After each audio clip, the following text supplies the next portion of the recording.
Hello everybody! Today I'm going to talk about a video game that's been getting tons of hype on the internet, but in the end just disappoints yet again because it's yet another game in a line of generic 8-bit platformers. I mean, let's be honest. How many generic 8-bit platformers do we really need? But anyway, Shovel Knight was originally a Kickstarter game. You know those games that are on Kickstarter saying we need money? And its premise was yet another 8-bit retro throwback game. And conveniently, it also happens to be influenced by the original Nintendo. I mean, it's not like there are tons of other games already influenced by them, so there has to be yet another one. And by influenced by the original Nintendo, I mean another platformer too. And of course, they did a pretty good job at marketing this game to the audience that buys those games.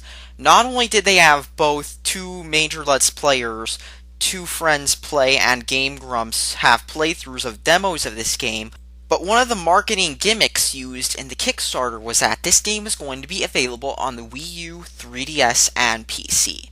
Now, keep in mind, anybody who knows Nintendo knows that they'll throw money at any retro 8-bit game that appeals to them. For example, Mighty Number 9, Shantae, and certain other indie games. It's like Freedom Planet.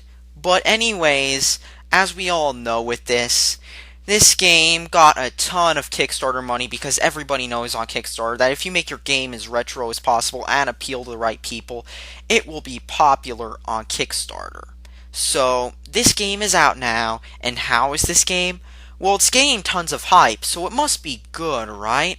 Well, let's find out, shall we? Now, the first thing you'll note is that this game recreates the retro feel of using a gamepad. There are only two buttons in the whole game, and when you're typing stuff in, for example, when you're creating a profile, you have to move the arrow keys around to select the letter, instead of typing it in with your keyboard. This already screams consolification, and that's a pretty good sign, especially when you're playing an indie game, that this game was designed with a console in mind and not your PC. But anyways, let's talk about the storyline. Well, there really isn't one, other than, oh, you were some knight, and then your knight friend or something got killed, and then, oh my god, knight gets all depressed and something. And then lives alone or something. Like really, that's the storyline of this game. Of course, I fell asleep during this short cutscene. The only reason I have it here was so I could record it for YouTube. I mean, the storyline and the kawaii 8-bit style already tells you what's to come in this game. Because after all, nothing says indie like yet another 8-bit game. So the premise of the game is this. You run through the levels as somebody with a shovel, digging stuff up, attacking enemies with your shovel, and you can also jump down to get through rocks and jump on bubbles. Really, all you do in this game is run through the same generic 8-bit levels you've played in so many games that came in the wake of Cave Story from the year 2004.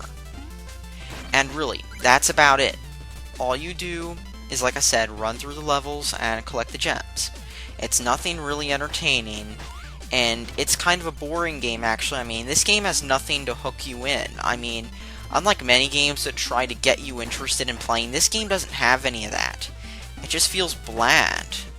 I mean, how many 8-bit games have there been with the same exact 8-bit style, but which require more than just an old MOS 6502 processor to run? The music goes for that generic 8-bit throwback style you've heard in so many indie games. It does nothing to stand out from the pack, and especially when you consider that in the 80s, people weren't listening to chiptune music on loop, because that's the only people who are going to be listening to the music of this game when they're not playing it. The same kind of people who listen to the Mario theme on loop and other similar songs, because let's be honest, this game's music is nothing spectacular. It's just bland. I mean, is there anything memorable about this? I mean, in the 80s, they didn't listen to this on loop, like I said, so why did they decide to go with the generic 8-bit style again? That's what I want to know. It's unspectacular. There's nothing special about it. So anyways, all in all, this game is just bland, boring, generic trash that I guarantee will be forgotten about in a year or two when people move on to the next indie game that people will forget about. It happens with all these indie games. People get hyped up over it like it's the best thing to happen to gaming, and then they forget about it. And that's what's going to happen to this game, because this game offers nothing to stand out from the pack. It's just yet another 8-bit inspired game that people will forget about. How many of these kinds of games do we actually need? And that's the thing, because this game just offers nothing. I mean nothing. All in all, I wouldn't buy this game unless you're so desperate to play yet another 8-bit game, in which case, why can't you just actually go play the real thing? But anyway, speaking of 8-bit games, remember how I said earlier in the video this game was badly optimized? Well, I did a little experiment. I tried loading this game on a netbook with an Intel Atom processor. Now, that should be able to run 8-bit indie games fine, right? Well, let's find out. This is an old school Intel Atom netbook from about 2009. Remember when these were the king? Well, here it is, an old Acer Aspire 1. And I'm going to play Shovel Knight on here. Now, the first thing you notice is the fact that this has the UAC sign. So I'm going to unmute this horrible music, and I'm going to turn the volume up. Now I'm going to load Shovel Knight. See this right here? That's not a very good sign when it's wanting access to my computer and wanting me to do UAC. So I'm going to let it run anyway.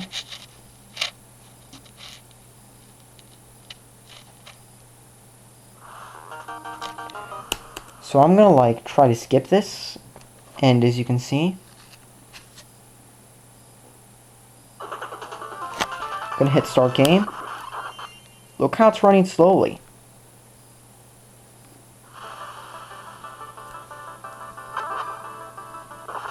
I'm going to load the game.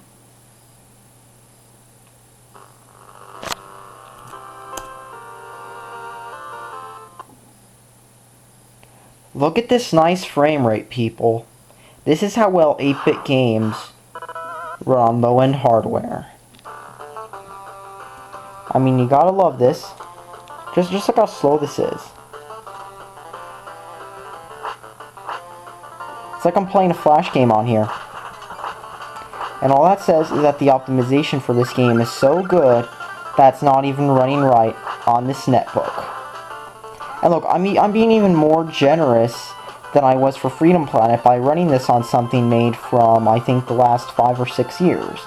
Especially considering how many people don't seem to upgrade anymore. I'm being more generous to this game, and it's still running like crap. That should tell you enough already. Don't buy this game, please. Just don't, okay? That's all I have to say. Thanks for watching. Oh, and look. There's no, hold on, I hit video. What the, it's not even working.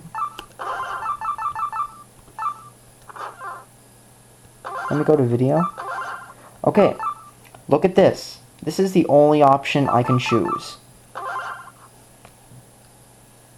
I can't even choose any settings, so if you have like a low-end PC, you're stuck with a bad frame rate on this game. So all in all, gotta love 8-bit indie games. That is all. Thanks for watching. Subscribe for more.